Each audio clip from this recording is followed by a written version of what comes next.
Olá, minha gente, espero que esteja tudo bem, espero que vocês estejam bem. É a vossa Lulu, mais uma vez aqui, para um vídeo, ou com um vídeo para vocês. Espero que vocês deixem o vosso like, que vocês gostem do vídeo, que vocês partilhem o vídeo, porque esse canal só cresce com a vossa ajuda. Nós já somos cento e tal inscritos e queremos chegar até os 200, então partilhem, minha gente, estejam aqui, vejam os vídeos, que Deus os abençoe, que cuide de vocês e vamos ao vídeo.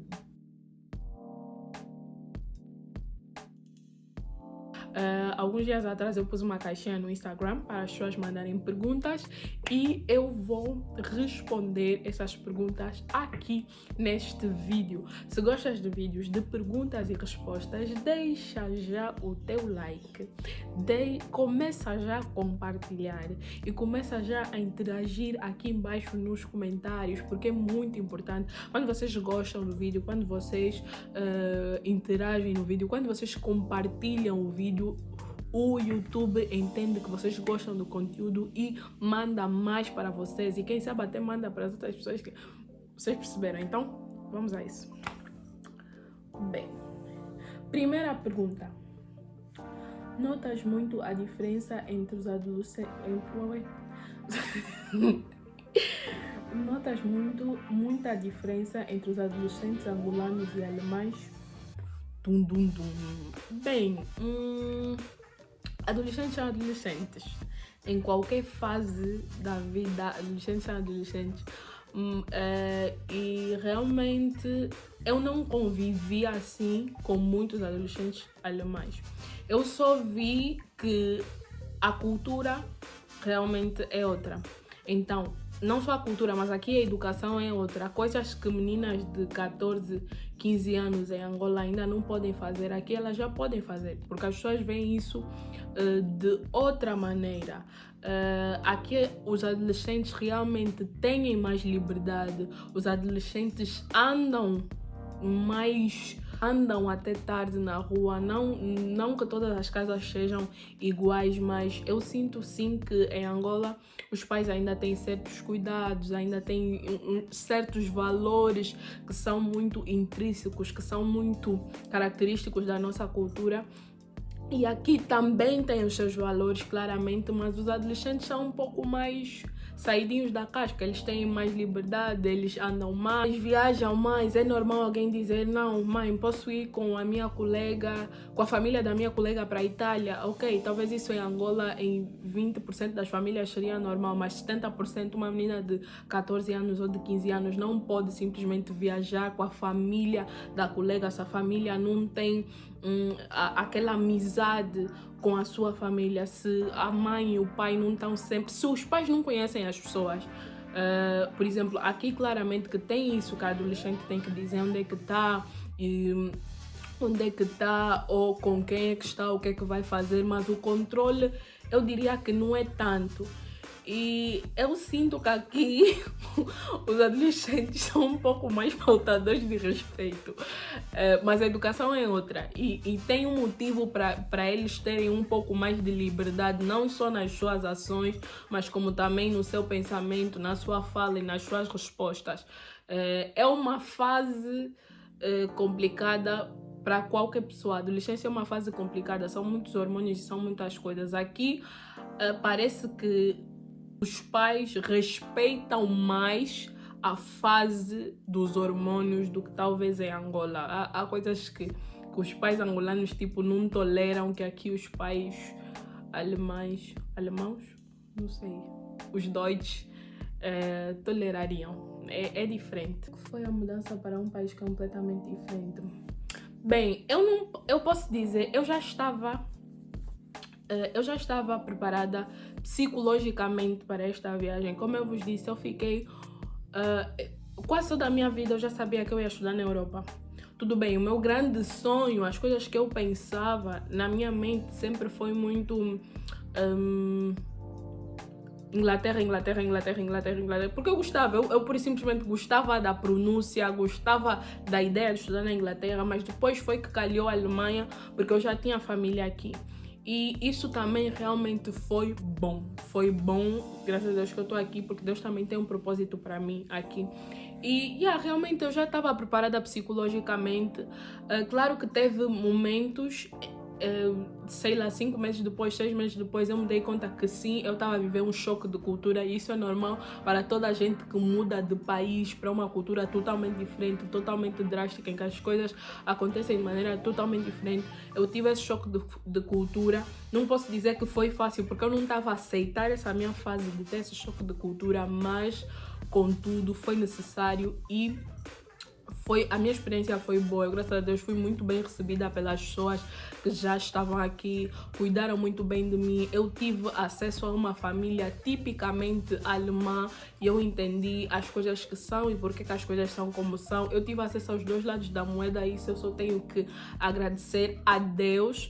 Tive acesso a uma família alemã também muito boa, talvez um pouco diferente do que realmente é o alemão, mas foi bom e estou feliz. Deve ser o posicionamento da mulher cristã perante o feminismo. Bem, essas são perguntas, mas é assim, essa coisa assim, já mulher cristã, já é uma coisa que, claramente que nós sabemos as verdades que estão na Bíblia e nós entendemos o que realmente Jesus queria passar quando ele estava aqui, o que realmente ele queria dizer acerca das mulheres e da sua importância. Jesus fez coisas como curar mulheres no sábado. Jesus pregava e não fazia distinção de mulheres ficarem lá atrás e homens ficarem à frente. Jesus pura e simplesmente era a vida. Jesus veio no ventre de uma mulher para provar o qual o papel de uma mulher é importante na história. Então, isso são coisas que são indiscutíveis, são coisas que estão na Bíblia. Qual deve ser o posicionamento de uma mulher cristã quanto ao feminismo? Eu sinto que as mulheres que são cristãs, ou que se dizem cristãs, estão logo com 4 pedras para tirar na primeira feminista que aparecer. E Jesus não nos chama para ser isso. Jesus nos chama para ser o caminho, a verdade e a vida. Jesus não nos chama para ser julgo. Então, se uma mulher cristã se diz cristã, ela não deveria estar preocupada com a ideologia do feminismo. Ela devia estar preocupada em salvar mulheres que estão a acreditar em ideologias erradas porque não sabem o que Jesus falou acerca dela. Como eu disse, eu já tinha falado disso em algum momento, acho que falei nos stories do Instagram. Enquanto a igreja estava preocupada com quem deve vestir o quê, ou quais são as cores da parede da igreja, ou o baterista deve fazer o quê, ou se deve ter... enquanto a igreja estava preocupada com todas essas coisas, o mundo começou a criar cultura. E agora a igreja está a reivindicar um lugar que ela poderia ter conquistado se tivesse focado nas coisas certas. Nós precisamos pôr os nossos olhos no que verdadeiramente é importante. Muitas mulheres que se dizem feministas, principalmente feministas radicais, são mulheres magoadas, são mulheres tristes, são mulheres que procuraram alento, são mulheres que procuraram refúgio, talvez até mesmo na igreja ou em quem se diz cristão, e não receberam. Por quê? Porque as pessoas estavam preocupadas com coisas que não faziam sentido. Então, nós somos cartas vivas. Nós não precisamos escolher assuntos para ter posicionamento ou ter uma opinião acerca de todo assunto. A nossa opinião é a Bíblia. Tá a falar não sei o que, isso, não. Tá aqui a Bíblia. Essa é a minha opinião. É o que eu sou, é o que eu vivo, é o que Deus me chamou para ser. Nós não precisamos ter opiniões sobre diversos assuntos. Nós temos uma verdade absoluta e isso acabou. Só que a maneira como nós nos comportamos com as feministas é que tem deixado a desejar. Nós não temos que dar... Se a outra escolheu a ideologia de ser feminista, se ela leu a Bíblia, leu o feminismo, entendeu que tinha que ser feminista, então lhe deixa ser feminista. Nós não podemos chegar a uma pessoa e querer discutir com ela porque ela é feminista, porque ela é isso, porque ela é aquilo. Você, não, o cristão, não defende uma ideologia. Quando você entende que a verdade que você defende é a verdade absoluta da vida, da criação, você não vai se preocupar em ter opiniões sobre diversos assuntos. Você não precisa ter um posicionamento com as feministas ou um posicionamento diante do feminismo. Eu penso assim, eu penso que se eu defendo a fé, se eu defendo o evangelho, não importa o que eu não defendo. O que importa é o que eu defendo. O que eu defendo é o evangelho. Eu fui chamada para anunciar as boas novas. Então, se uma feminista estiver sentada comigo, eu vou lhe pregar acerca dos reinos dos céus. Eu vou lhe explicar o que Jesus queria realmente explicar acerca das mulheres. É essa questão que eu vou lhe explicar, e se ela quiser ouvir, eu não vou tentar enfiar a minha verdade goela abaixo. Desculpa, talvez o termo choque aqui alguns, mas eu não vou tentar enfiar a minha verdade goela abaixo porque é assim, porque tem que fazer assim. Porque eu vejo mulheres a condenarem as feministas como se não soubessem o quanto a sociedade, o quanto o mundo tem sido injusto com as mulheres.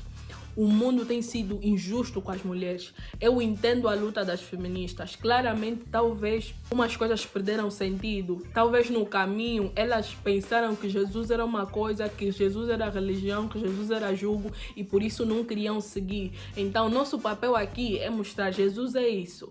Mostrar para quem quiser ver, e quando quiser ver, o nosso posicionamento é defender o evangelho. Estamos a defender o evangelho. Não temos que ter posicionamento quanto ao feminismo, posicionamento quanto isso, posicionamento quanto aquilo. Nosso posicionamento é saber que nós não somos dessa terra, nós somos dos céus, e nós viemos para anunciar as boas novas. E eu tenho visto um comportamento que deixa a desejar. As pessoas querem ir contra as feministas. Eu vi até comentários de pessoas a dizerem: quero ver se nessa guerra da Ucrânia as feministas vão se levantar. Isso aqui não é uma luta. Nós não viemos discutir com as feministas. Nós não viemos discutir com as feministas. Nós não viemos discutir com ninguém. Nós viemos pregar a verdade do evangelho. O evangelho é pregado com amor. O evangelho é pregado com revelação do Espírito Santo, e não pela nossa força, e não com o nosso pensar: não, eu tenho que ter um posicionamento sobre esse assunto, sobre aquele assunto, sobre aquele assunto, sobre aquele assunto. Porque esse posicionamento que nós queremos arranjar sobre várias coisas, essa verdade que nós queremos ter sobre várias coisas, começa a nos tornar, em vez de cristãos, religiosos. Eu já estava a me tornar assim. Eu via a pregação de manhã até a noite e sentia que toda a coisa que via na internet eu tinha que ter um posicionamento, eu tinha que ter uma ideia, eu tinha que ter uma opinião e tinha que defender a minha fé. Não, eu não estava a defender a minha fé, eu estava a defender as minhas ideias, os meus ideais. Na Bíblia não está escrito que nós devemos discutir com as feministas. Pegamos 4 pedras na mão e atiramos para as feministas: vocês são feministas, então agora resolvam os problemas do mundo, agora façam filhos sozinhas, agora não sei o que. Não. Por causa desse motivo é que pessoas se tornam feministas. Por quê? Porque a igreja fecha as portas para as pessoas. O problema é: a mulher engravidou, tá sozinha, o pai abandonou, a igreja fecha a porta. A mulher divorciada, a igreja fecha a porta. A mulher cometeu um erro, a igreja fecha a porta. Claro que ela vai querer ser feminista, porque nós que devemos apresentar a verdade, o caminho e a vida, estamos preocupados em julgar. Estamos preocupados em falar de situações que nós não entendemos. Então, não há aqui essa de não. Qual é o posicionamento que nós devemos ter quanto ao feminismo? Nós só temos um posicionamento. Nós aqui defendemos o evangelho, nós aqui liberamos palavras de vida, nós aqui liberamos coisas novas, e isso é que é importante. Se quem é feminista olhar para ti enquanto mulher e ver a luz em ti, e ver a graça de Deus em ti, e ver Jesus em ti, podes ter certeza que ela própria vai se questionar e vai dizer: será que eu estou a seguir a coisa certa? Será que eu estou a seguir a ideologia certa? O verdadeiro Jesus, quando bem apresentado, é irresistível. Aqui não viemos para ser contra, nós viemos para ser a favor do evangelho, a favor da vida, a favor da verdade, a favor da libertação, a favor da graça, a favor do não julgo, a favor da paz, a favor do amor e do caminho. nós viemos para ser a favor. Tudo que a pessoa tem que ser contra não é conosco. Deixa a pessoa ser contra, faça o que ela quiser e nós vamos apresentar o Jesus que nós cremos. Eu não entendo muitas vezes cristãs que gostam de sentar na mesa para debater ou para defender. O evangelho não é de defender ideias. O evangelho é absoluto, é a verdade absoluta da vida. Você, quando é cristão e quando você é convertido e quando você tem Deus no teu coração, você sabe que essa é a verdade absoluta da vida. Você sente. Então, não é para ser defendido, é para ser apresentado, é para ser pregado, é para que pessoas se convertam a ouvir Jesus falar através de ti. Então, não vamos pensar em posicionamentos que nós temos que ter consoante a determinados assuntos. Nós vamos pregar a vida, nós vamos pregar amor, nós vamos pregar a paz. Porque quando uma fruta é boa e toda a gente na sala viu que você comeu e que você gostou da fruta e você mostra o teu contentamento, toda a gente vai querer comer também. Se nós estivéssemos preocupados em ser as verdadeiras cartas vivas que Cristo nos chama para ser, a essa hora teria muita mais gente convertida, teria muitas mais cristãs do que feministas. Então, é isso. Espero ter podido responder da minha maneira, né? Vou ter disciplina espiritual. Nem sempre a pessoa vai ter vontade de orar, nem sempre a pessoa vai ter vontade de ler a Bíblia. E isso é normal, porque nós vivemos com as nossas vontades. Mas isso é maturidade. Você tem a disciplina e a disciplina mostra a tua maturidade. Você faz o que precisa ser feito, mesmo quando você não quer fazer. Ter disciplina espiritual é você se antecipar. Toda pessoa que entra numa guerra, todo general que entra numa guerra, antes tem que conhecer o seu inimigo e tem que saber quais são as táticas que ele vai usar. Quais são os teus inimigos para te impedir de ter disciplina espiritual? São a distração, são a falta de planejamento. Esses todos são os teus inimigos. A falta de planejamento dos teus dias, da tua semana, a falta de planejamento das coisas que você tem que fazer te impede de ter uma disciplina espiritual, porque você acorda, você não sabe o que é que vai fazer, vai passar, sei lá, vai passar todo o dia a fazer outras coisas, depois no final da noite vai dizer, oh meu Deus, no final do dia vai dizer, oh meu Deus, não consegui fazer. Então, tu já sabes que esses são os teus inimigos. E quais são as táticas que tu vais usar? Ok, eu já sei que não consigo fazer 1 a 2 horas, mas eu consigo fazer pelo menos 30 ou 15 minutos por dia. Então, todos os dias de manhã, antes de ir à escola, eu já sei. 15 minutos vai ter uma oração, ou 15 minutos vai ter uma leitura da Bíblia. Antes de dormir, eu já sei. Tem que ter uma oração ou tem que ter uma leitura da Bíblia. No meio do dia eu já sei, ok, vou comer, vou ter essa pausa, vou ter intervalo, dá tempo para orar, dá tempo para meditar um pouco. Essas são as táticas que tu vais usar.